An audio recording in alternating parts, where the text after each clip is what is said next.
안녕하세요. 반갑습니다. 네, 저는 이제 직관적 물리학의 박용준이라고 합니다. 그래서 아이들한테 물리학을 가르치고 있는데, 지금 제가 방금 소개 드릴 때 직관적 물리학이라고 말씀을 드렸잖아요. 제가 이제 물리학을 가르칠 때 가장 강조하는 이제 도구 중 하나가 직관이라는 거예요. 그래서 사실 뭐 평소에 우리가 일상 이야기를 할 때도 예를 들어서 뭐 어떤 음식을 먹었을 때 맛있었어라고 물어보면은 뭐 간은 어떻고 뭐 질감은 어떻고 이렇게 이야기하는 것보다 이거는 뭐 안성재랑 백종원이 와도 극찬을 할 정도다, 이렇게 하면 딱 와닿잖아요. 그러니까 이런 게 사실 직관이라는 건데, 이걸 이제 물리학에서도 충분히 적용을 해볼 수가 있다는 거죠. 그래서 뭐 예를 들어서 이게 저희가 이제 물리 수업을 하게 되면은 가장 처음 배우는 단원에 나오는 내용인데, 지금 보시면은 이 두 자동차가 있고, 위에 있는 자동차는 3초 동안에 8m를 갔고 아래에 있는 자동차는 2초 동안에 5m를 갔다고 나오고, 이 두 자동차의 속력을 비교해 보세요, 이런 식으로 문제가 출제가 됩니다. 그럼 아이들은 이제 머리 아프고 막 공식을 떠올리는 거예요. 그래서 속력은 시간분의 거리라는 공식이 있는데 막 이러면서 뭐 얘는 3분의 8, 뭐 이거는 이게 2분의 5 하면서 막 비교를 하면서 푸는 거죠. 벌써 머리 아프시잖아요. 근데 이게 아니라 한번 이거를 직관적으로 그럼 접근을 해보자는 겁니다.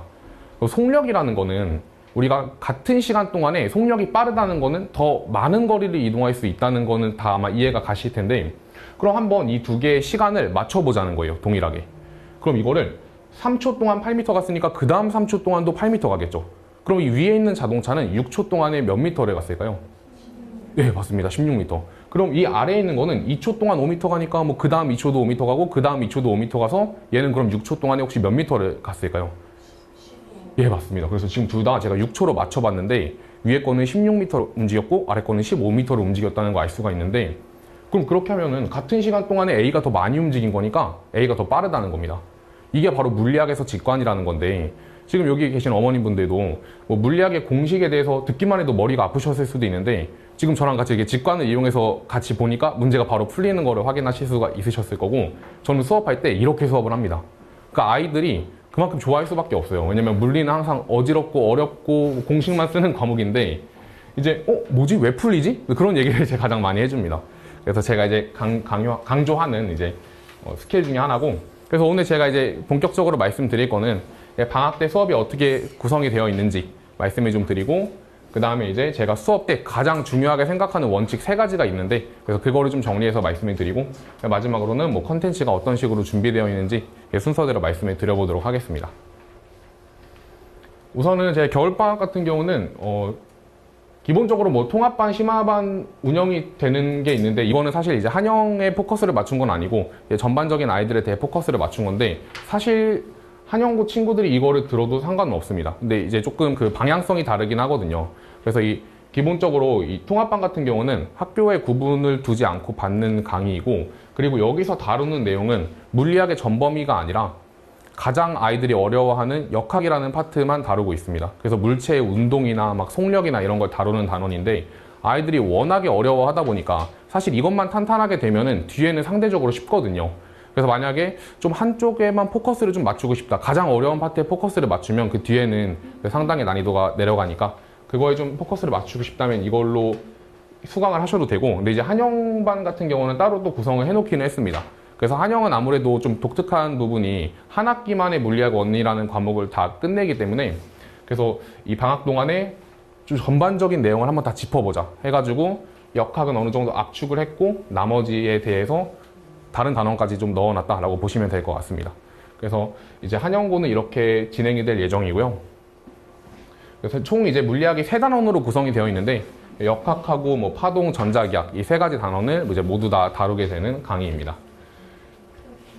그 다음에 이제 제가 방금 전에 계속 말씀을 드렸던 제가 수업할 때 가장 중요하게 생각하는 3가지의 원칙이 있는데, 그걸 이제 하나씩 제가 수업 때 어떤 식으로 진행하는지 관련해서 말씀을 드려보도록 하겠습니다. 그래서 계속 말씀을 드렸지만 이 직관적으로 물리학을 아까 사고 있을 때 어머님들께서도 바로 대답이 나온 걸 제가 이렇게 열심히 잘 봤는데, 그래서 이렇게 직관이라는 걸 이용하게 되면은 우리가 평소에 생각했던 이 어려운 물리학이라는 게 굉장히 쉽게 다가온다는 거예요. 그래서 저랑 이제 수업을 할 때는 저는 이제 총 2권의 교재를 사용합니다. 다 직접 제작을 했고 문항 구성이나 이런 부분도 다 신경을 썼고요. 그래서 이제 개념서에서 기본적으로 이 직관을 통해서 개념을 사고하고 그거를 적용하는 방법을 배우게 되고, 그리고 이제 아이들한테 그 유형별로 정리되어 있는 유형서를 통해서 이걸 숙제로 나가게 될 예정입니다.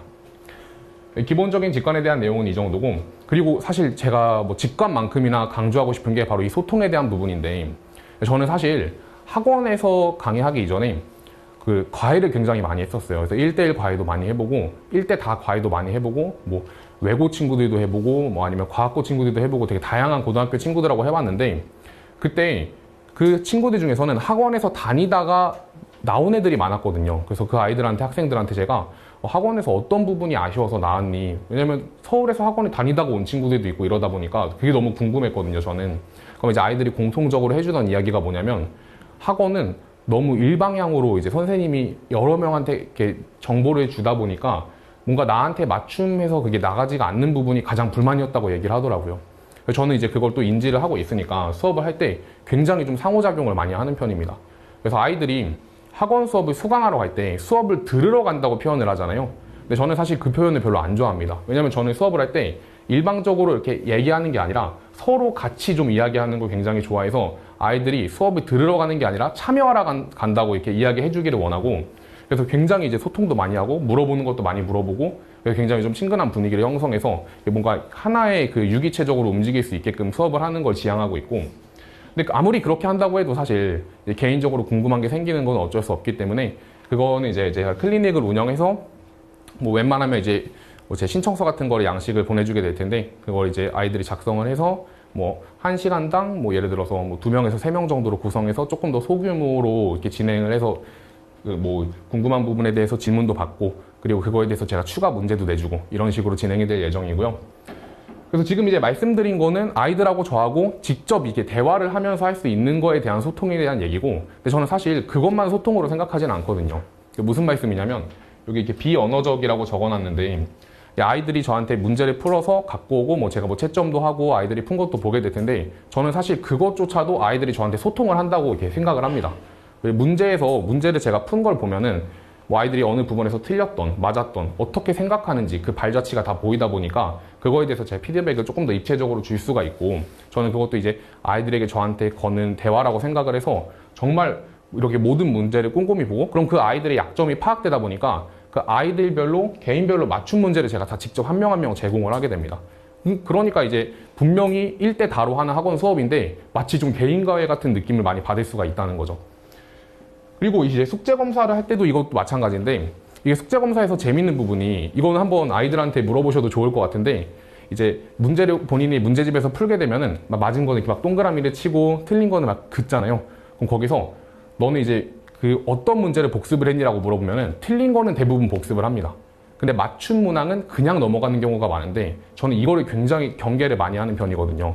이게 왜 그러냐면, 문제를 풀 때 이런 식으로 과학은 특히 기억, 니은, 디귿의 참, 거짓을 판별하는 문제가 많이 나오는데, 만약에 기억이 한번 참이라고 가정을 해보고 한다면 이 학생 3명 중에 답을 맞추는 친구는 몇 명일까요, 혹시? A는 10보다 크지 않다가 만약에 정답이라면 얘도 정답이 되고 얘도 정답이 됩니다. 2명이. 분명히 둘 중 한 명은 잘못 풀었는데, 근데 답은 둘 다 맞아버리는 거예요.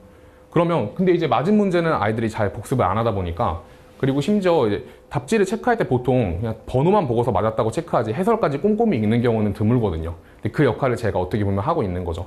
그래서 아이들이 문제를 푼 과정이라던가 맞은 문항까지 꼼꼼히 살펴보다 보니까, 그럼 이 아이들의 성향도 드러날 테고, 그것도 저한테 이제 소통을 해주고 있으니까 제가 그런 걸 통해서 좀 즉각적으로 피드백도 주고 그 아이의 맞춤 문제도 만들어주고 있는 거죠. 그래서 이 숙제 검사도 전 전문항을 진행을 하고 있다. 그래서 아까 전에 여기 이 숙제 말씀을 드렸었는데, 여기서 제가 다 검사를 하게 되는 겁니다. 그래서 이거는 공통적인 숙제고, 이걸 통해서 이제 틀린 문제들, 혹은 맞았는데 잘못 푼 문제, 혹은 맞았는데 비효율적으로 푼 문제, 그런 모든 문항에 대해서 제가 이제 개별적인 맞춤 문제를 만들어서 제공을 하고 있습니다. 그 다음에 이제 마지막은 이 생각에 대한 부분인데, 제가 이거를 생각으로 잡은 이유는 뭐냐면, 제가 소통을 아이들하고 많이 한다고 말씀을 드렸지 않습니까? 그래서 제가 그렇게 소통할 때 가장 많이 꺼내는 단어가 why랑 how예요. 그러니까 왜, 어떻게 이런 걸 많이 꺼내는데, 뭐 예를 들어서 우리 아이가 문제를 이렇게 풀어서 저한테 가져오면은 왜 이렇게 생각했는지 제가 꼭 물어보거든요. 혹은 어떻게 이걸 떠올렸냐, 어떤 키워드를 보고 이걸 생각해냈냐, 이런 걸 계속 물어보는데, 처음에는 그럼 아이들이 보통 어떻게 대답하냐면 그냥요. 네, 그냥요. 그렇잖아요. 근데 왜냐면 이거를 곰곰이 생각해 본 적이 없거든요. 그래서 뭐 먹고 싶은 거 있니? 뭐 해서 나는 고기 먹고 싶다. 왜? 그냥요. 다 이러는데 근데 사실 일상생활에서는 그게 괜찮은데 진짜 내가 갑자기 확 끌리는 게 있을 수도 있고 근데 이 경우는 저는 공부에서는 별로 좋은 습관은 아니라고 생각을 하는 게 이제 본인이 어떤 그 행동에 대해서 딱 어떤 규칙성이라던가 그 행동 강령을 만들어 놔야지 그 변수가 없게끔 문제를 풀 수가 있거든요. 그래서 저는 이걸 물어보면은 아이들이 그냥요라고 하면은 저는 한 번 더 물어봅니다. 그냥은 없어. 조금만 더 생각해보자. 그러면 그래도 뭐라도 대답을 해주는데 그 대답에 대해서 저는 좀 교정을 해주거나 잘한 부분은 잘했다고 이야기를 해주거나 그러면서 그 아이들이 생각하는 것과 제가 이제 이야기해주는 게 계속 샌드위치처럼 층층이 쌓입니다. 그러다 보면은 아이들이 이제 그거를 잘 받아들이고 학습을 하게 되면은 그게 하나의 체계적인 논리가 돼서 머릿속에 그게 알고리즘으로 형성이 되다 보니까 시험 문제를 봤을 때 이거 연습 때 충분히 해봤던 건데? 라고 하면서 쉽게 풀어낼 수가 있다는 거죠. 그래서 이런 과정은 제가 문제를 아까 그 숙제랑 메인 교재 두 가지 교재에서 이 기출 문제를 통해서 학습을 하는데 이 기출 문제를 통해서 학습한다는 거는 이 기출은 그 모의고사랑 수능 기출을 말씀을 드리는 거거든요. 근데 이 모의고사랑 수능 기출을 제가 사용하는 이유가 왜 그러냐면 뭐 당연하게도 모든 내신 문제는 수능의 아류라고 저는 표현을 합니다. 결국에 이제 수능이 그 본질적인 뿌리고 그걸로부터 흘러나온 게 내신이다 보니까 그래서 뭐 예를 들어서 이건 뭐 한영고 문제는 아니긴 하지만 이제 배재고등학교가 이 근처에서 그래도 자사고로도 유명하다 보니까 지금 보시면 이게 그 배재고에서 중간고사에 나왔던 배점이 가장 높았던 이게 한 문제에 10점이 넘었습니다. 그러니까 이거 하나 틀리면은 80점대가 되는 거예요. 근데 지금 문제 보시면 이건 제 교재에 들어있는 문항인데 지금 뭐 물리를 모르시더라도 그래도 똑같다는 게 보이시죠? 근데 배재고뿐만 아니라 사실 다른 학교도 마찬가지고 한영고도 그렇습니다. 보시면은 숫자만 조금 다르고 거의 똑같죠. 그래서 저랑 이제 수업한 친구들은 제가 이제 가장 좋아하는 말 중에 하나가 진짜 배웠던 거에서 다 나왔다. 그런 얘기도 많이 해주고 그리고 이제 제가 이제 수강평도 거기 제 팜플릿 나눠드린 거에도 이야기가 나와 있긴 한데 이거는 이제 올해 저랑 같이 수업했던 친구가 감사하게도 이렇게 수강 후기를 남겨준 건데 답지를 들고 시험장에 가는 느낌을 받았다 이런 얘기를 해주더라고요. 저는 그래서 제가 이제 지향하는 수업이 바로 이거거든요. 머릿속에 알고리즘이 형성이 돼 있으니까 어차피 내가 다 아는 문제인 거예요, 그냥. 그래서 편하게 풀어낼 수가 있다는 거고. 그래서 사실 이제 수강 후기도 제가 이렇게 올해 다 수강했던 친구들한테 받은 건데, 제가 이제 방금 전에 강조했던 3가지 원칙에 대한 부분을 아이들이 또 많이 이야기를 해주더라고요. 그래서 그런 부분에 대해서 좀 이렇게 말씀을 드리고 싶고, 일단 전반적으로는 제가 이제 말씀드리는 3가지 원칙은 이렇게입니다. 이제 마지막으로 뭐 수업은 그럼 어떤 식으로 이제 진행이 되느냐. 이거는 뭐 제가 뭐 직접 아이들하고 할 예정이지만 간단하게 좀 말씀을 드리면 결국에 이제 학원에 와가지고 최대한 많은 내용을 배워갈 텐데 그럼 또 집에 가면 까먹고 막 이러다 보니까 저는 최대한 당일 완전 학습을 좀 목표로 해보자. 당일에 와서 아이들이 최대한 많이 얻어가고 그걸 본인 걸로 만들게 해보자라고 해서 여러 방향으로 진행을 하니까 이렇게 4단계로 하는 게 가장 효율이 좋더라고요. 그래서 아이들이 학원에 오게 되면은 한 10분 동안 간단하게 저번 시간에 배웠던 내용에 대한 개념 테스트를 봅니다. 근데 이 테스트는 뭐 이렇게 되게 뭐 무거운 느낌이다 보다는 그냥 가볍게 풀어보고 혹시라도 틀린 아이들이 있으면 그럼 제가 그것도 저한테 소통을 해주는 거죠. 이 친구는 이 부분이 약하구나. 그럼 제가 그 친구 조금 더 신경 써서 문제에 대해서 또 즉각적으로 피드백 해주거나 문제 만들어주기도 하고 그런 식으로 진행하기 위해서 구성을 해놨고 그 다음에 뭐 기본적으로 직관을 통해서 이제 문제, 아까 했던 것처럼 학습을 하게 되고 그리고 뭐 중간중간에 제가 이제 좀 실전 감각 기를 수 있게 모의고사를 진행을 하고 있습니다. 그리고 이제 마지막으로는 그 개인별 숙제랑 공통 숙제 나가면서 아이들이 이제 단단하게 좀 확장할 수 있게끔 만들어주고 있고요.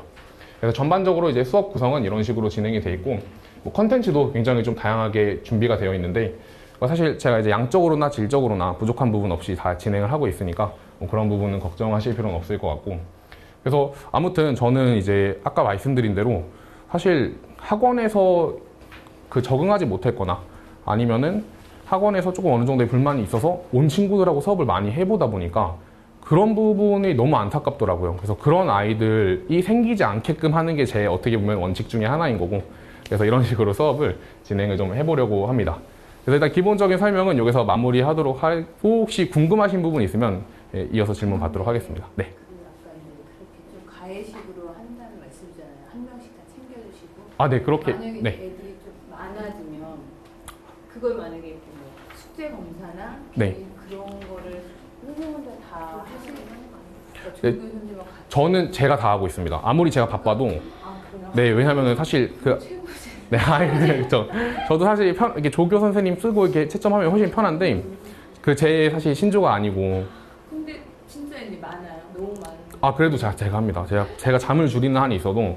왜냐면 사실 아이들 한 명 한 명은 저는 이제 뭐 과외로 처음에 수업했던 아이들이나 아니면 학원에 오는 아이들이나 똑같이 제가 가르치는 아이들이고 다 저한테 소중한 학생들이기 때문에 저는 뭐 그런 부분에 대해서는 한 명 한 명 다 개인별로 수업을 이렇게 다 하고 있습니다. 혹시 또 뭐 궁금한 부분이 있으실까요? 한영이 네. 반이 틀리잖아요. 한 수업만 딱 있는 거죠. 네, 한영 같은 경우는 수업은 이제 하나로 구성이 되어 그럼 있습니다. 여기서 역학이 뭐 한 3회를 하면 네. 역학이 이렇게 앞에 수업을 되게 많이 하잖아요. 네, 맞습니다. 이 정도 해서 그래도 애들이 이걸 따라갈 수 있겠죠. 그러니까 사실은 아무래도 앞에 거보다는 조금은 부족한 부분이 있기는 한데 이제 기본적인 건 그렇죠. 기본적인 부분에 대해서는 단단하게 잡고 그리고 이제 앞에 있는 통합 같은 경우는 역학 위주로 다루는 거기 때문에 심화 문제에 대한 거를 앞에서는 조금 더 많이 수업을 하고 그리고 이제 한영 같은 경우에는 겨울방학 때는 좀 전반적인 수업을 진행하고 그 다음에 이제 학기 중 들어가서 좀 심화적인 거를 보고 이런 식으로 진행이 될 예정입니다. 하긴 했는데 거의 기억을 못하는 것 같아서. 그쵸. 근데 아마 제가 아마 꼭 말씀드리고 싶었던 것 중에 하나인데 이 물리학 중에 역학을 가장 어려워하는데 이게 고등학교 때 처음 배우는 게 아니라 사실은 중학교 때도 배우고요. 심지어 초등학교 때도 배웁니다. 초등학교 5학년 때 수학 교과서에 역학에 관련된 내용이 나오는데 근데 이제 아이들이 매번 어렵다고 하고 심지어 졸업생들한테도 물어보면은 물리가 제일 어려웠다 이러는 친구들도 있는데 저는 이제 그거에 좀 종착점이 되지 않을까 좀 자신 있게 말씀을 드리고 있습니다.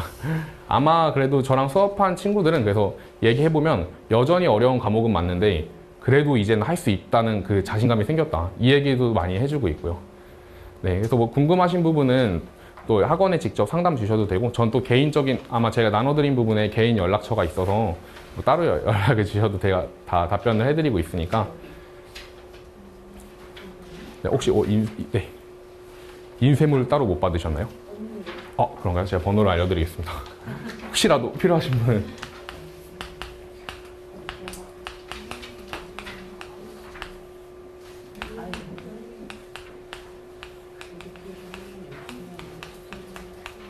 네.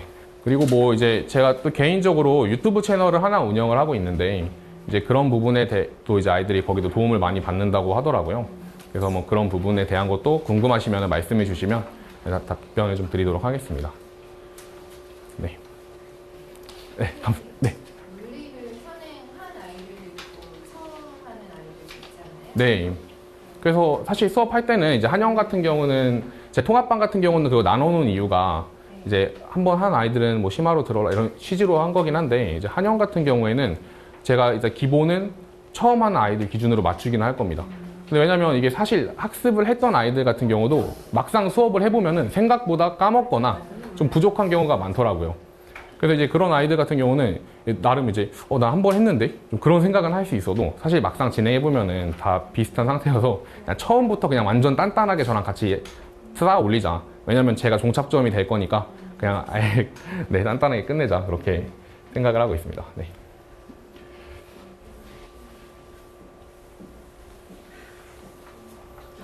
역시 또 뭐 질문 없으시면 여기서 네, 마무리를 하도록 하겠습니다. 네, 고맙습니다.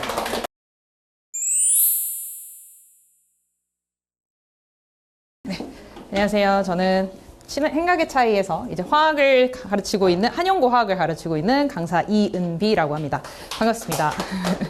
지금 학생들이 이제 딱 통합과학 시간이죠, 그렇죠? 통합과학을 공부하고 이제 통합과학의 시험을 좀 보고 있을 건데 제가 이제 통합과학반에 들어가서 이제 학생들한테 무슨 물화생지 과목 중에 무슨 과목이 제일 좋냐라고 물어보면 일단은 화학이라는 단어는 거의 나오지 않는 편이거든요. 그러니까 학생들이 약간 생각하는 화학은 난이도가 좀 어렵다, 이제 흥미가 좀 떨어진다라고 이제 생각하는 과목이 이제 화학이라고 생각을 해주시면 되는데 일단은 그렇게 해서 이제 화학을 좀 계속 어렵다라고 생각을 하고 가는지 흥미를 갖냐 안 갖냐의 차이는 사실 요거에 있다라고 생각을 해주시면 될 것 같아요. 저는 이렇게 생각을 합니다.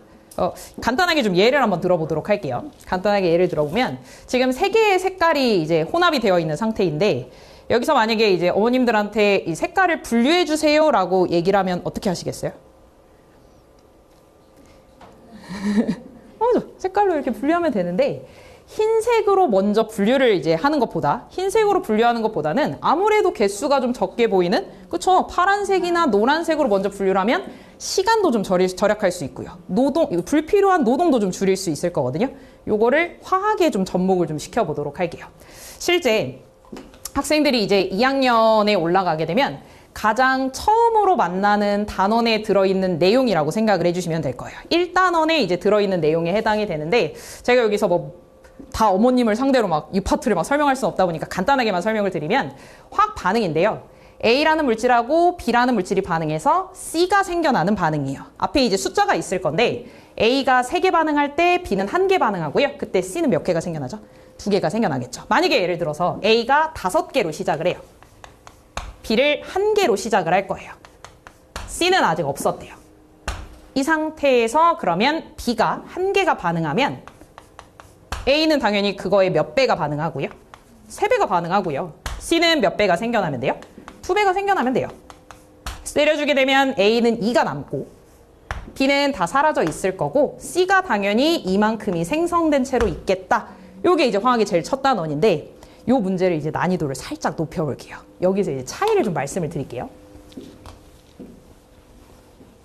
문제를 이제 살짝 업그레이드해서 A와 B의 합은 9개고 B는 모두 반응했으면 A와 C의 합은 5개이다 라는 문제를 이제 보자마자 학생들은 어떤 식이고요?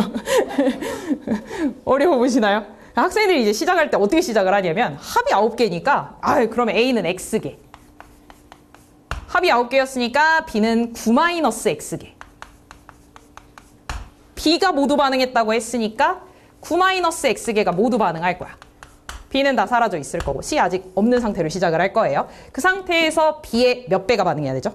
3배가 반응하면 돼요.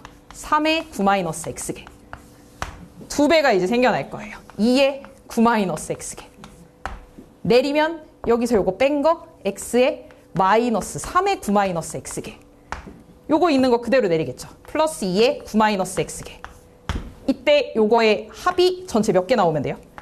5 이렇게 나오면 되는 거거든요.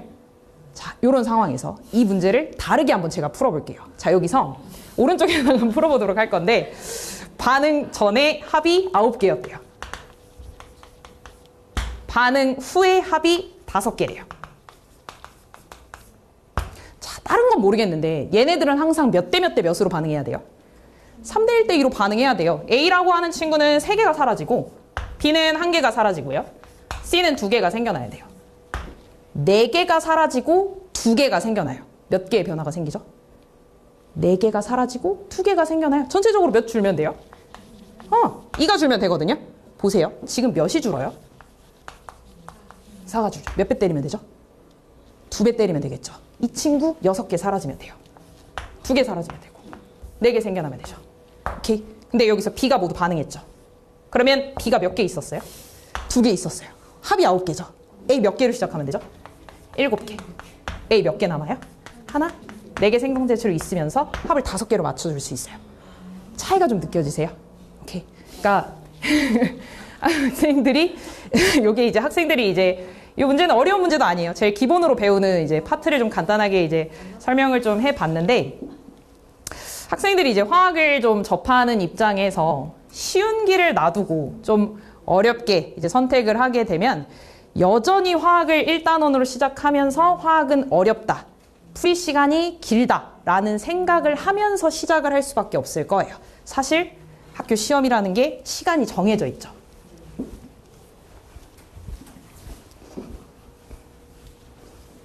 아마 요즘도 이제 학생들이 이제 시험을 좀 보고 오면 간간히 시험 시간이 부족했어요 라는 얘기를 간간히 좀 들으셨을 건데 2학년에 올라오게 되면 난이도도 더 올라가고 배우는 양도 많아지고 그러다 보니까 시간이 부족하다라는 얘기를 훨씬 더 많이 들으실 거예요.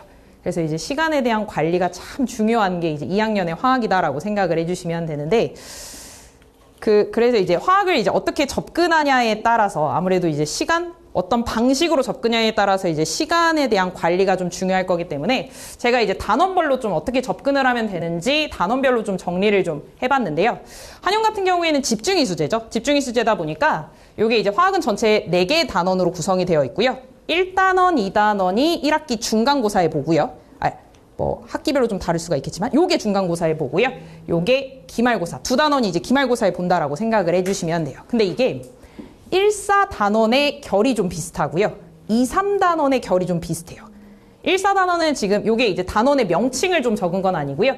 그 단원의 핵심, 그 단원의 제일 상징적인 내용들을 좀 정리를 한 건데 1, 4단원 같은 경우에는 반응이라는 단어가 좀 겹쳐서 들어갈 거예요. 화학 반응에 대한 이제 단원이라고 생각을 해서 아까 우리가 만나본 단원이 1단원이거든요. 그러니까 반응에 대해 초점을 맞추는 거고요. 2, 3단원 같은 경우에는 원자, 분자, 눈에 보이지도 않는 입자를 갖고 와서 그거에 대해 파고드는 게 2, 3단원이라고 생각해서 결이 좀 비슷하다라고 생각을 해주시면 되는데 그래서 접근하는 방식이 조금 달라요. 1, 4단원 같은 경우에는 오히려 개념보다는 계산 위주로 조금 파고드는 게 좋고요. 반면에 2, 3단원 같은 경우에는 계산에 대한 문제가 잘 나오는 편은 아니어가지고 계산보다는 개념에 대해서 조금 더 파고 들어가는 게 이제 2, 3단원에 접근하는 방식이라고 생각을 해주시면 되는데 조금만 더 자세하게 설명을 좀 드리면 1, 4단원 같은 경우에는 아까도 말씀드렸다시피 계산의 위주죠. 꾸준하고 반복적인 계산에 대한 연습이 좀 필요해요. 근데 그렇다고 해서 계산을 그냥 풀었다가 아니라 미지수의 일단 사용을 최소화하는 게 좋고요. 풀이를 좀 간결하게 만들어주면서 그거에 대한 올바른 풀이법으로 좀 연습하는 게 좋고요. 그 다음에 제가 이제 맨 아래쪽에다가 극상 난이도는 그냥 제껴라 이렇게 얘기를 했는데 한영고 같은 경우에는 집중 이수제예요. 그러다 보니까 이제 1, 2단원을 모두 시험 문제에 내는데 가뜩이나 단원이 많은데 1단원은 1, 4단원은 어려워하는 상태에서 아무래도 이제 한영고 쌤들이 그 2학년에 올라가면 좀 아시겠지만 부교재를 사용을 하거든요. 한영화학 같은 경우에는. 근데 부교재에 대한 연계율이 거의 없어요. 그냥 부교재는 그냥 수업 시간에 가르치는 용도고요. 그 부교재를 시험 문제에 내지는 않아요. 그러니까 부교재 자체가 난이도가 워낙 낮은 부교재를 사용을 하고 있어요. 그냥 그거는 굳이 그 부교재를 사용하지 않아도 다른 문제집을 풀고도 충분히 얻어질 수 있는 그냥 간단한 개념 정도의 이제 부교재이기 때문에 그거를 사용하지는 않고요. 그냥 일반적인, 그러니까 한영고의 문제를 살짝 이제 시험의 난이도를 살짝 설명을 드리면, 다른 학교들 같은 경우에는 1단원을 시험을 본다. 그러면 평이한 난이도의 문제를 내다가 조금 더 난이도가 높은, 좀 더 많이 어려운 문제를 뭐 한 3개 정도를 딱 갖고 와서 이걸로 이제 변별력을 낸다라고 하면 한영 같은 경우에는 그렇게 엄청 어려운 문제를 내지 않아요. 그냥 문제를 이제 뭐 이건 풀 수 있어. 근데 충분히 시간만 주어진다면 풀 수 있어. 그거의 양을 늘리는 거죠. 그래서 학생들이 시간에 대한 부족을 더 느낄 수밖에 없는 게 이제 한영의 화학이라고 생각을 해주시면 되고요. 1, 4단원 같은 경우에는 이런 식으로 이제 접근을 좀 해주시면 될 것 같고 2, 3단원 같은 경우에는 아무래도 이제 개념에 대해서 파고들다 보니까 개념에 대한 본질적인 좀 이해가 좀 필요하고요.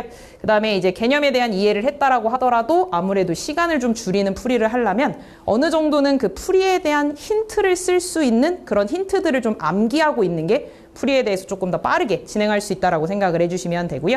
근데 오히려 2, 3단원이 좀 난이도가 상대적으로 좀 낮다라는 얘기를 좀 계속해서 하고 있는데 그렇다고 해서 2, 3단원을 다 맞추지는 못해요, 학생들이.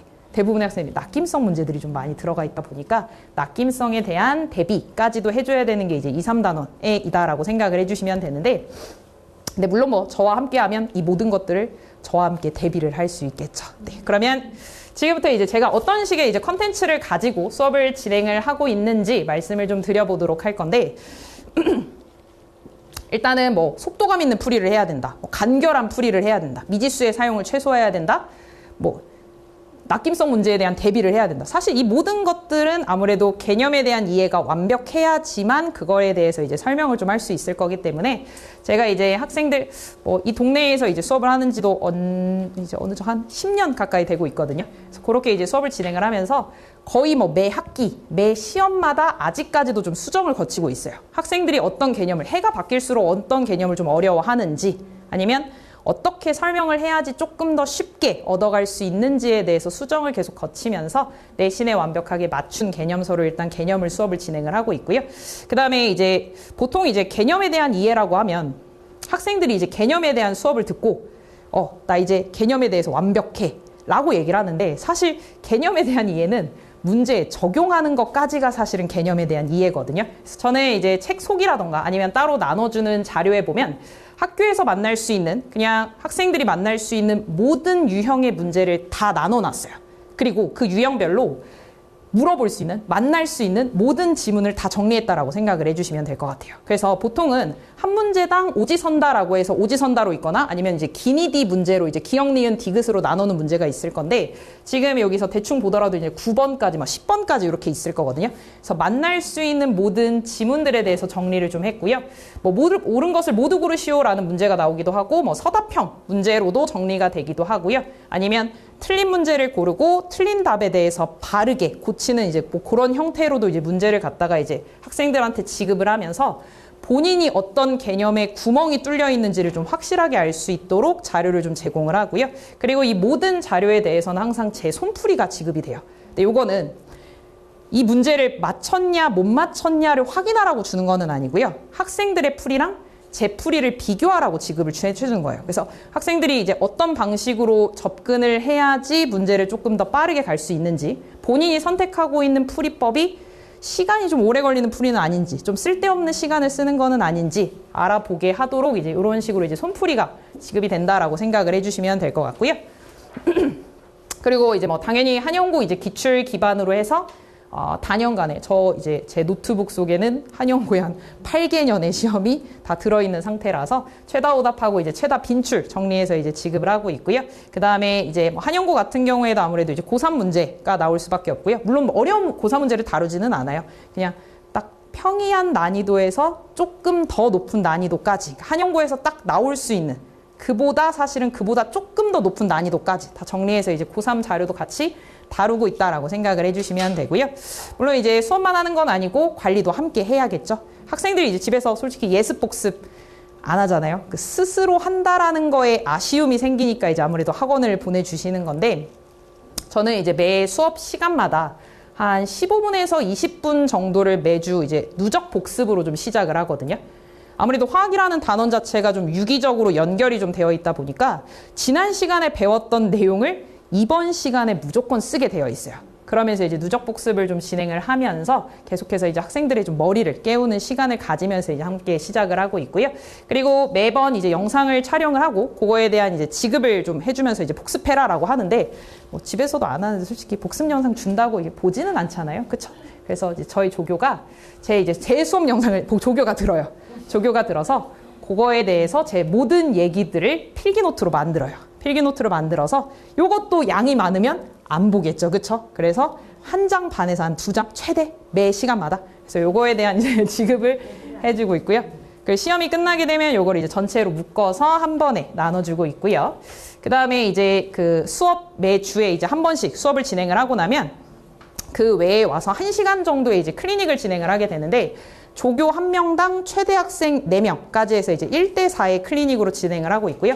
클리닉에 오게 되면 이제 그 주 수업 시간에 배웠던 내용에 대해서 미니 테스트를 봐요. 객관식으로 미니 테스트를 보기도 하고요. 서술형으로 미니 테스트를 보기도 하고요. 이렇게 해서 이제 미니 테스트를 보는 걸 한 20분에서 30분 정도를 쓰고 나면 숙제에 대한 검사랑 그다음에 숙제에 대한 질문을 해결을 하게 되는데 요거에 대한 걸 이제 퍼센트를 이제 조교들이 이게 직접 적은 거거든요. 그러니까 주간지는 어느 정도의 이제 그 성취도를 가졌는지, 숙제는 몇 %를 해왔고, 다 못했으니까 남겨서 시킨 다음에 몇 %까지 하고 갔는지.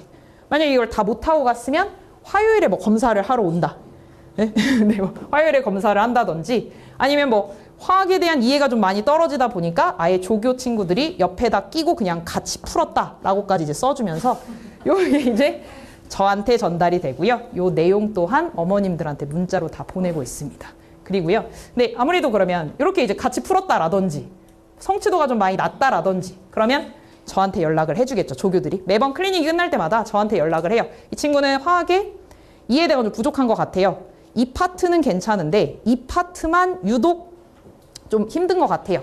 뭐 3시간 수업을 진행을 하다 보면 모든 내용을 다 집중해서 들을 수 없다 보니까 부족한 부분을 찝어서 저한테 얘기를 해주거든요. 그런 친구들은 저와 이제 개별 클리닉을 진행을 하게 됩니다. 그래서 이제 학생들을 불러다가 이제 학생 맞는 시간이랑 맞춰서 내용에 대한 이제 이해를 돕기 위해서 학생들하고 이제 직접 진행하는 SOS 클리닉을 진행을 하고 있고요. 근데 클리닉 시간에 이제 온다고 하더라도 모든 질문이 다 그러니까 클리닉 시간에 와서 질문을 해결을 한다고 하더라도 문제를 풀다가 보면 중간중간에 분명히 이제 또 모르는 질문이 생길 수 있잖아요. 그거 같은 경우에는 저한테 학생들이 직접 연락을 하고요. 제가 직접 질문을 매번 받아주고 있습니다. 네, 이렇게 해서 학생들이 좋은 성적을 받을 수 있도록 관리하고 있고요. 네, 마지막으로 이제 아무래도 1학년 통합과학의 내용보다는 갭 차이가 많이 큰 게 이제 아무래도 2학년에 해당이 되는데 진심으로 이제 학생들을 좀 가르치면서 화학 문제를 함께 해결을 하면서 작은 성취들이 모여서 자만이 아니라 자신감을 얻을 수 있도록 노력하는 강사가 되도록 하겠습니다. 감사합니다. 네.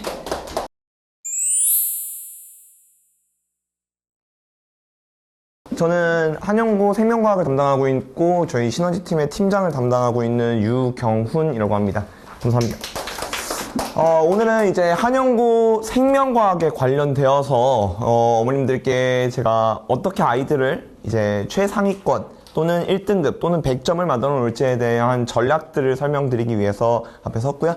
네, 본격적으로 진행해 보도록 하겠습니다. 이게 폰트가 좀 깨져가지고 원래 되게 제가 예쁘게 만들어 놨는데 이게 조금 이렇게 돼버렸네요. 그래서 일단 저에 대해서 간략하게 설명을 드리자면 뭐 저를 알고 계셨을 수도 있지만 저는 이제 강동구 지역에서 생명과학 단과로는 가장 많은 인원수를 보유하고 있는 강사고, 그리고 각 학교별 여기 솔직히 이 강동구 지역에서 메인 학교라고 하면 이제 배재, 한영, 광문이 되겠는데 여기에서 최상위권 학생들, 즉 전교 10등 안에 있는 학생들이 제일 많이 수강하고 있는, 그리고 뭐 사실 뭐 이러면 또 제 자랑 같은데 배재 같은 경우에는 제가 전교 10등에 있는 학생들 중에서 8명은 다 제 수업을 듣고 있거든요. 그래서 그렇게 최상위권 학생들은 뭐 제 수업을 많이 듣고 있고 그만큼 최상위권을 많이 배출하고 있는 강사 중에 하나입니다. 저의 수업에 대한 포인트로는 총 3가지로 조금 제가 한번 간략하게 설명을 드려보려고 해요. 첫 번째는 이제 직관적 문제풀이와 최신 경향성을 반영한 스킬 수업이라는 건데, 직관적 문제풀이라고 하는 것은 이제 학생들 이제 저희가 과탐이라는 것 자체가 사실 문제풀이가 가장 많이 요구되는 파트거든요. 뭐 수학도 마찬가지겠지만 저희 과탐도 상당히 그 문제풀이가 훨씬 더 많이 요구되는 파트인데, 근데 이제 어머니들로서는 좀 의아할 수도 있을 것 같아요. 왜냐면 생명과학이 무슨 문제풀이가 중요해? 외우면 그만 아닌가? 라고 생각이 드실 수도 있는데, 사실 생명과학은 유전뿐만이 아니라 나머지 기타 파트들도 상당히 스킬들이 많이 필요한 그 준킬러 또는 이제 암기성 유형들이 좀 있거든요. 그러니까 생짜 암기성 유형은 사실 통합과학에서 이미 종료가 되었다 라고 보시면 될 것 같아요. 그래서 그거를 이제 어떻게 문제 스킬을 적용을 시켜서 문제를 풀 것인가, 특히나 이제 한영고 같은 경우에는 출제진이 작년부터 달라져서 이제 새로운 약간 신바람이 났거든요. 아니, 새로운 바람이 불었거든요. 이제 그 중에 하나가 이제 되게 나이 드신 선생님이 이제 3학년 또는 이제 은퇴를 하시면서 새로운 남자 선생님께서 들어오셨어요. 이게 이제 유땡 선생님이라고 이제 되게 유명하거든요. 2학년 생명과학 출제진으로서 유명한데, 이 선생님이 고사를 출제했는가 안 했는가가 문제 난이도의 핵심입니다.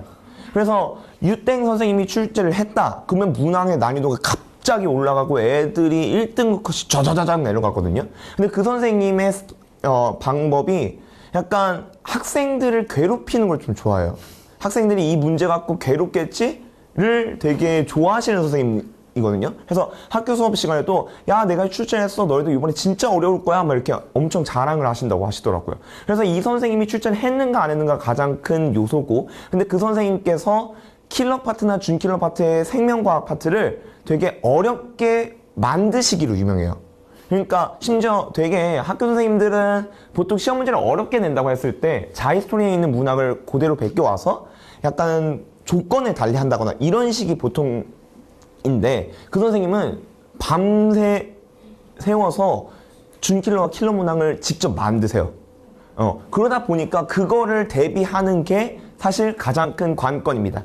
그런데 집중이수제로 넘어오면서 사실 조금 그게 좀 덜해지긴 했어요. 왜냐면 집중이수제는 양이 많으니까 아무래도 그렇게 문항을 어마무시하게 어렵게 못 내다 보니까 집중이수제로 넘어오면서 문항 하나하나의 난이도는 조금 하락을 한 편이나, 근데 올해 다시 이제 집중이수제가 다시 2년 사이에 이제 부활을 한 거거든요. 그런데 이제 출제 스타일을 딱 보면 유민쌤이 조금 확실히 문항의 난이도가 좀 쉽게 냈구나. 그럼에도 불구하고 애들은 생명과학은 외울 게 너무 많으니까 이게 도중에 지쳐버리는 거예요. 이게 시험범위 아무래도 다른 학교는 1년 사이에 배워야 되는 과목을 한 학기에 배워야 되다 보니까 양이 너무 많으니까 지쳐 떨어져 나가는 거죠, 다. 그래서 뭐 직보 때 우선 선생님 저는 여기는 버리고 여기까지만 딱 해가지고 맞출까요? 뭐 이런 학생들도 있어. 안 돼. 다 해. 이렇게 저는 붙들거든요. 어찌됐건 그래서 거기에서 직관적 문제풀이란 사실 강사와 학생의 문제풀이가 완벽하게 똑같을 수는 없습니다.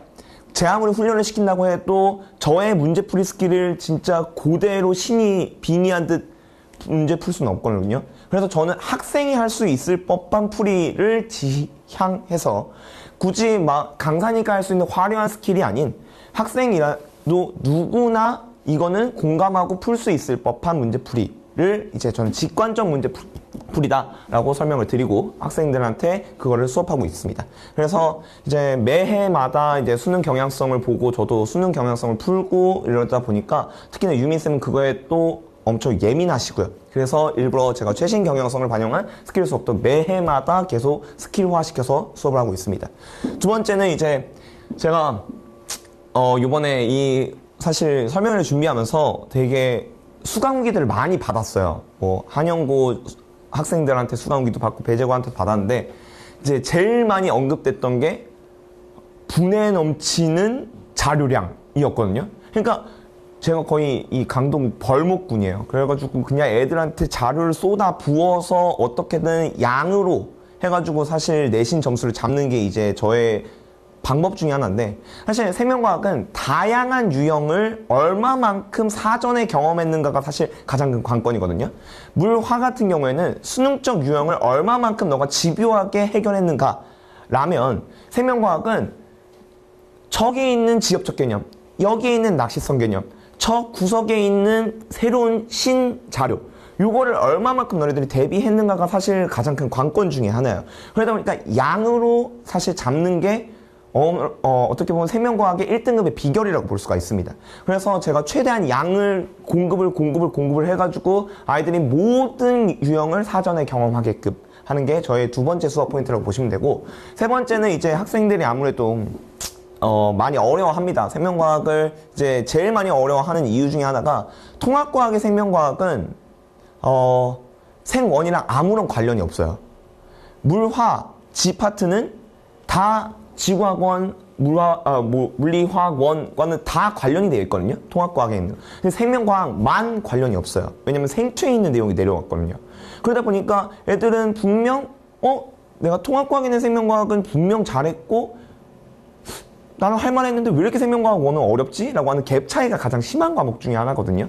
그러다 보니까 그 아이들이 너무 버거운 그런 스킬량과 이런 내가 믿었던 생명과학이 아닌 그 배신감을 제가 어떻게든 유쾌하게 풀어내서 학생들이 포기하지 않고 따라올 수 있게 하는 게 저의 세 번째 수업 포인트라고 보시면 될 것 같습니다. 그래서 이렇게까지 제가 나눠볼 수가 있을 것 같고요. 이제 왜 저를 선택해야 되는가를 제가 나름대로 설명을 해보려고 하는데, 일단 뭐 최상위권 학생들을 담당하고 배출하고 있다. 그리고 이제 집중이수제를 하다 보니까 이게 1학기 시험범위랑 2학기 시험범위가 저는 같을 줄 알았거든요. 그런데 되게 유동적으로 자기 멋대로 이렇게 바꾸시더라고요. 그래서 아이들한테 항상 피드백을 해서 시험범위 어디까지 나갈 거 아니? 거기까지 못 나갈 것 같다? 이런 식으로 해가지고 제가 반영을 해서 애들을 사전에 보충을 다 시켜놓고요. 그래서 일부러 워낙 이게 양이 워낙 방대하다 보니까 제가 그래서 일부러 막 어머니들은 별로 안 좋아하실 수 있지만 밤 10시에 아이들 불러가지고 일부러 막 사전에 다 작업시켜놓고, 아무래도 시험 전주까지 수업을 할 수는 없잖아요. 그러다 보니까 제가 일부러 그렇게 유동적인 쌍방향 수업을 한다, 이렇게 보시면 될 것 같고, 또한 제가 내신 경향에 맞춘 문제를 직접 또 준비를 해서 제 이제 시험 중에 가장 유명한 유형이 답 없음이라고 하는 유형이에요. 그러니까 학생들의 가장 어려워하는 유형이 모두 고르시오거든요. 맞는 걸 모두 골라라. 대신 난 개수는 안 알려줄 거야. 이거를 풀 수 있게끔 사실 OX로 바꿔내고 싶은데 OX는 조금 이제 고등학교 2학년 스럽지 못하니까 제가 일부러 이제 기역, 니은, 디귿, 리을, 미음, 비읍 이렇게 해놓은 다음에 여기에서 맞는 거 다 골라봐 라고 하는 다지선다를 내고 거기에서 답 없음이라는 것도 출제를 하거든요.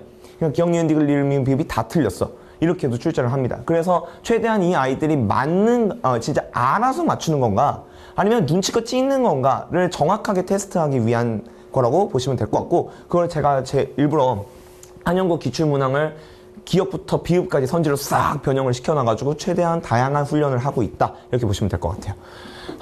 그래서 제가 적중 문항을 올해 중간고사 13번 문항이었고요. 제가 이게 올해 제 본교재, 한영고 본교재에 있던 문제거든요. 보면 그래프가 가하고 나가 완전히 똑같은 거 보이시죠? 제가 이렇게 나름대로 또 작두를 타고도 한답니다. 그래서 그게 다 사실 이제 최대한 기출문제를 보고 그 다음에 이 선생님의 수업 스타일을 파악을 하고 그리고 학교 선생님이 어떤 걸 수업하고 있니를 항상 애들한테 물어보고 그 다음에 이런 걸 하면 얘네들은 이런 정도까지는 수업을 해줘야 되겠고 이런 정도는 자료를 줘야 되겠다. 항상 데이터를 업데이트하고 있기 때문이거든요. 그래서 그렇게 보시면 될 것 같고 요것도 이제 적중 문항이거든요. 여기 보면 뭐 지금 기역부터 디귿의 길이는 순서 없이 이거이다. 여기도 마찬가지로 순서 없이 이거이다. 보이십니까? 그래서 요거에 대한 길이 계산 유형이었는데 이것도 마찬가지로 똑같이 제 책에 들어있었던 문항이었습니다. 그래서 이제 저는 이제 어떻게 애들을 준비를 시키냐? 그러면 한영고 새로운 출제 경향 방금 말했듯이 그 유땡 선생님의 들어옴에 따라서 그걸 이제 최대한 제가 그 선생님의 스타일에 맞춰서 좀 완벽한 대비를 이뤄내고 지역적 개념, 낙세성 선지 이 강동구에 있는 모든 학교에서 출제했던 낙세성 선지와 지역적 개념은 제가 다 애들한테 알려줍니다. A부터 Z까지 대비를 하기 위해서 그렇게 보시면 될 것 같고요. 그 다음에 이제 어떤 관리 시스템으로 이제 1등급을 맞출 것이냐라고 해보면 저는 이제 1대3 밀착 부스트 클래스라고 하는 것이 있는데 제가 이제 이것 때문에 사실 콘서트 티켓팅 프로그램을 샀어요. 그래서 이제 시간대를 다 나눠서 아이들이 1시간짜리 부스트 클래스로 해가지고 조교 1명, 아이들 3명 해가지고 제 밀착 관리를 할 수 있게끔 이게 사실 클리닉이라고 보시면 되는데 이 클리닉의 가장 큰 단점이 우리 애가 왔는데 학생 수가 너무 많아서 쭈뼛쭈뼛하다가 그냥 갔다더라. 이게 가장 큰 문제거든요. 그래서 제가 일부러 시스템을 바꿔서 아예 1대3으로 해서 아예 밀착된 이제 조교 선생님이 애들 이름까지 싹 다 외워서 매주마다의 진척 상황을 최대한 볼 수 있게끔 이렇게 해가지고 제가 일부러 밀착 클래스로 아예 바꿔서 일부러 티켓팅 프로그램을 샀거든요. 그런 다음에 이제 한영공 맞춤형 활동지를 이제 부스트 클래스에 직접 하게 됩니다. 그래서 서술형 활동지 하나, 객관식 활동지 하나 이렇게 그다음에 나머지는 이제 남은 시간에는 과제 및 시험지에 대한 질문 이렇게 해가지고 1시간짜리 프로그램으로 만들 것 같고요. SOS 프로그램은 뭐냐면 저한테 이제 배웠던 여학생 하나가 있는데 이 여학생이 진짜 생명과학을 엄청 못했던 애인데 저를 만나면서 애가 진짜 이번 수능을 1등급을 맞았거든요. 원래 얘 내신 등급이 6등급이었어요. 그런데 도와주세요 해서 와가지고 제가 어떻게든 만들어가지고 이 아이를 수능 1등급을 만들어놨는데 그 아이를 제가 직접 초빙을 해서 너가 하위권부터 상위권까지 다 겪어봤던 애니까 너희가 공부를 조금 못하겠는 친구들의 마음을 알 거니까 너가 얘네들 직접 지도해줘. 즉 내 수업에 들어오기 전에 너가 사전 조금 프리뷰 작업을 해주고 내 수업이 끝나면 이거에 대한 복습 프로그램을 네가 직접 운영을 해줘라고 하는 한영고 선배를 제가 직접 초빙을 해서 그 아이들을 만약에 너무 못 따라오겠다 라고 하는 친구들은 제가 일부러 직접 불러서 SOS 프로그램에 집어넣은 다음에 아이에 대한 트레이닝을 시킬 겁니다. 수업에 별도로 제가 이것들은 전부 다 제공을 했는 저의 시스템 중에 하나니까 혹시 이것도 수업이니까 혹시 또 추가 페이가 들어가나 그런 거 전혀 없이 저의 수업을 듣는 학생들이라면 다 누려야 될 응당 프로그램을 보시면 될 것 같아요. 그래서 이게 이제 저의 관리 시스템까지로 해서 이제 한영고 학생들을 어떻게 1등급을 만들어 놓을 것인가에 대한 저의 프로그램이었고요. 이거는 이제 저의 결과물 중에 하나니까 한 번만 봐주시면 될 것 같습니다. 물론 올해 입시 결과가 아직 안 나왔어요. 제가 이제 일일이 컨택하면서 얘기하고 있는데 사실 조금 이게 민감하잖아요. 이렇게 수능 잘 봤니? 그래. 화이팅 해라 이러면서 자꾸 끊어야 되는 상황이다 보니까 제가 올해 입시 결과가 아직 물어보기엔 좀 그렇더라고요. 심지어 수능 성적표도 오늘 발표가 될 뿐더러. 그래서 일단 작년 입시 결과, 저의 수업을 들었던 작년 학생들의 입시 결과는 이 정도 된다. 그런데 사실 이게 무슨 소용이 있겠습니까? 저희 아이가 1등을 맞는 게 훨씬 더 중요한 거니까. 그런데 저는 그만큼 학생들을 열심히 지도하여서 어머님들의 자녀들이 이 대학을 갈 수 있도록 만들어 놓도록 하겠습니다. 여기까지 생명과학을 담당하는 유경훈이었습니다. 감사합니다.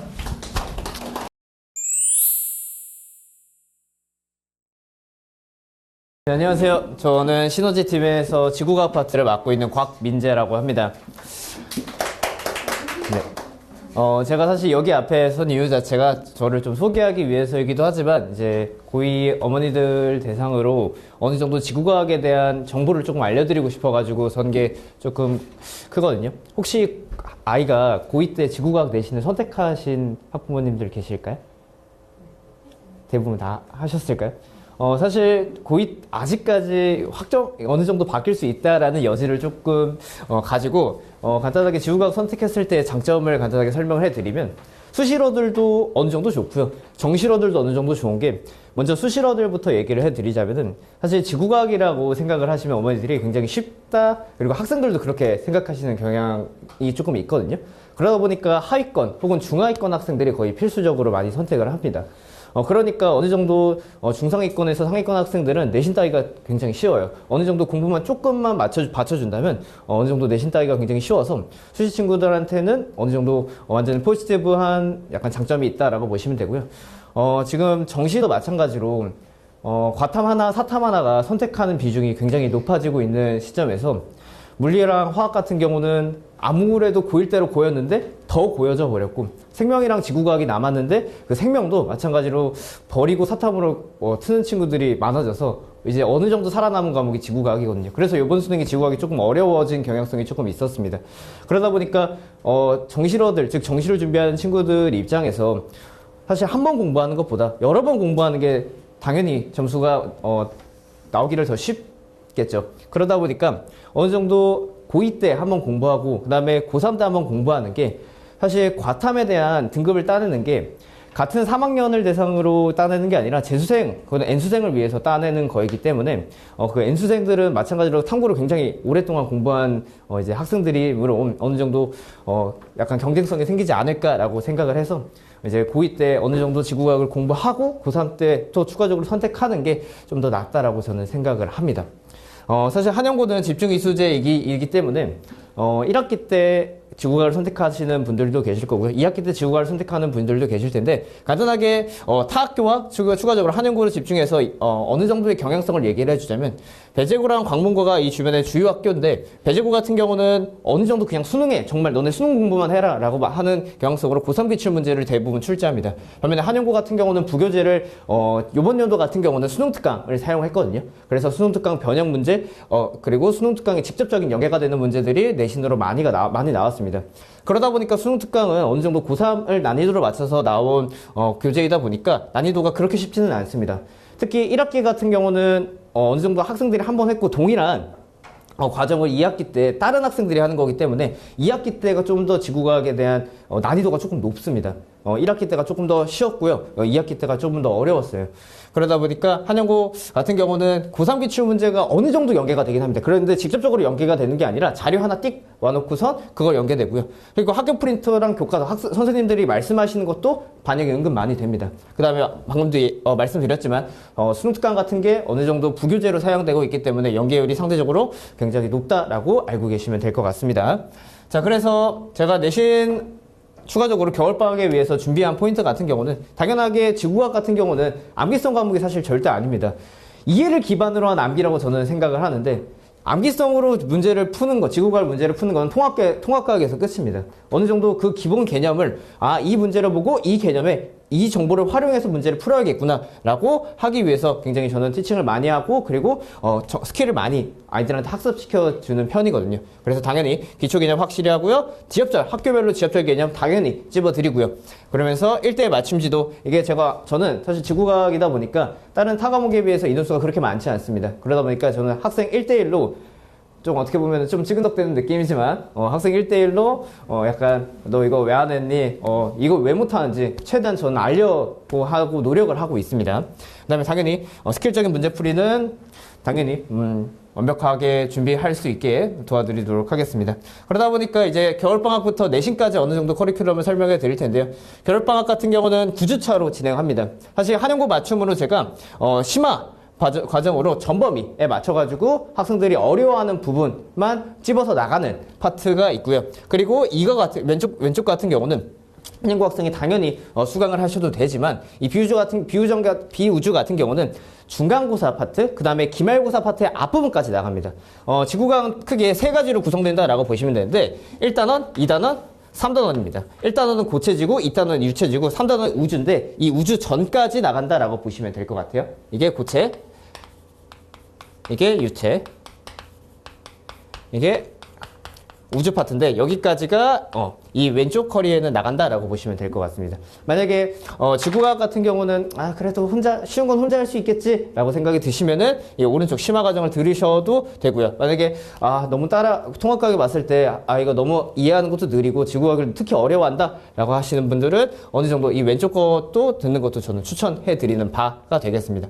그 이후 당연히 중간고사랑 기말고사 대비 마찬가지로 집중이 소재여서 한영반은 따로 분류가 됩니다. 한영반은 따로 분류돼서 그에 맞는 진도에 맞춰가지고 나갈 예정이고요. 그 다음에 여름방학 같은 경우는 우주 파트가 여기서 나가지 않았기 때문에 우주 파트만, 난이도가 높은 우주 파트만 나가고요. 특히 여름방학 이후에는 2학기로 분류가 되기 때문에 마찬가지로 2학기 때 한영고 학생들이 수강하시는 분들은 앞에부터 나가는데 우주 파트부터 하면은 아이들이 까먹지 않을까. 근데 어느 정도 예측은 하시겠지만 이 우주 파트 같은 경우가 어려운 게 많이 몰려 있습니다. 그래서 사실 지금 여름방학이 길어봤자 4주밖에 안 나오기 때문에 거기에 이제 학생들이 어려워하는 우주 파트만 간결하게 나간다라고 봐주시면 될 것 같습니다.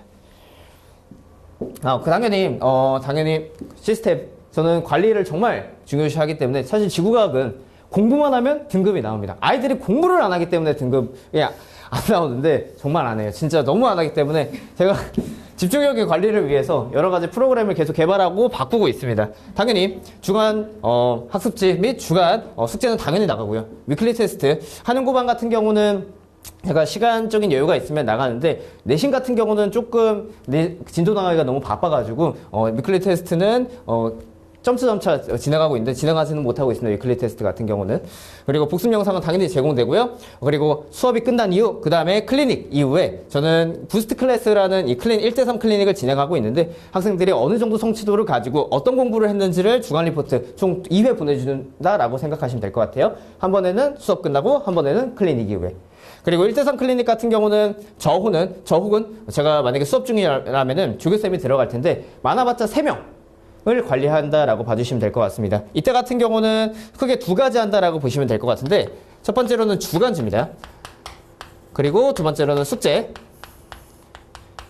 질문이다라고 보시면 될 것 같아요. 그래서 많게는 3명 이 학생이 숙제 질문하는 친구도 있고요. 주간지를 해결하는 학생들이 있습니다. 주간지 해결 같은 경우는 그 전주에 했었던 내용 당연히 개념 OX 및 빈칸 들어가고요. 상중하 문제로 약 3문제씩 정도로 9문제 정도로 구성되어 있다라고 생각해 주시면 될 것 같습니다. 그리고 나머지 학생들은 숙제 질문 혹은 숙제 미완료된 학생들 같은 경우는 숙제도 하는 거를 추천드리는데 사실 숙제 질문 같은 경우는 여기서 숙제를 하는 거는 크게 의미가 없기 때문에 최대한 해오도록 제가 어머니들한테 알려드리고 통보해드리고 그 다음에 학생들한테도 많이 얘기하는 스타일이긴 합니다. 여기까지가 제에 대한 소개였고요. 시너지 팀 같은 경우는 워낙 학생들 관리 및 학생들을 위해서 열심히 노력하는 걸로 자제하기 때문에 언제든지 믿기만 맡겨주시면 최선을 다해서 지도하도록 하겠습니다. 네, 감사합니다.